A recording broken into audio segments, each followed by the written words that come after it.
ভারতীয় ক্রিকেটের অন্দরমহলে খেলোয়াড় নির্বাচনে স্বচ্ছতার অভাব রয়েছে, এমন ঘটনা আমার সাথেও ঘটেছে, দাবি তুললেন তারকা cricket allrounder Ravichandran Ashwin.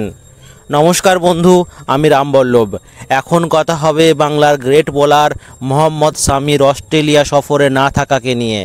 Champions ট্রফির পর রোকো জুটির মতোই তিনিও দিন গুনছিলেন ন্যাশনাল টিমে ফেরত আসার। শুধুই কি ফিটনেসজনিত ইস্যু, নাকি এর পিছনে রয়েছে গুরু গম্ভীরের মস্তিষ্কপ্রসূত সিদ্ধান্ত, নাকি মোহাম্মদ শামির বিকল্প হিসেবে হর্ষিত রানাকে রাখা হয়েছে টিমে? যদিও মোহাম্মদ শামি কোনো রাগ ঢাক না করেই সম্প্রতি জানিয়ে দিয়েছেন, আমি পুরো ফিট না হলে রঞ্জি ম্যাচ খেলছি কেমন করে। তাছাড়া আমি ফিট আছি কিনা তা নিয়ে চাচানো আমার কাজ নয়। আমাকে জিজ্ঞেস না করা হলে আমি কি যেচে বলতে যাব আমার ফিটনেসের ব্যাপারে? আমার ফিটনেস ইস্যু থাকলে রঞ্জিতে নয়, ন্যাশনাল একাডেমিতে আমাকে দেখতে পেতেন।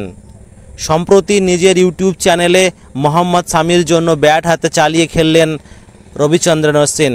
তিনি স্পষ্ট জানিয়ে দিলেন, দলের নির্ভরযোগ্য একজন প্লেয়ার এইটুকু জানার দাবি রাখে, ঠিক কোন কারণে তার নাম রাখা হয়নি। এতে ভুল কিসের? অশ্বিন এক হাত নিয়েছেন বিসিসিআইয়ের জন্য। তিনি জানিয়েছেন, ভারতীয় ক্রিকেটের এমন ধারা খুব তাড়াতাড়ি বদলানো দরকার।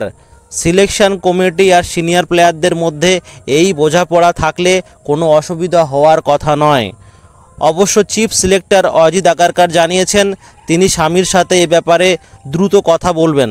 এখন দেখার, শামি কি আদৌ কামব্যাক করে ব্লু জার্সিতে, নাকি আরও কঠিন হতে চলেছে তার কামব্যাকের পথ।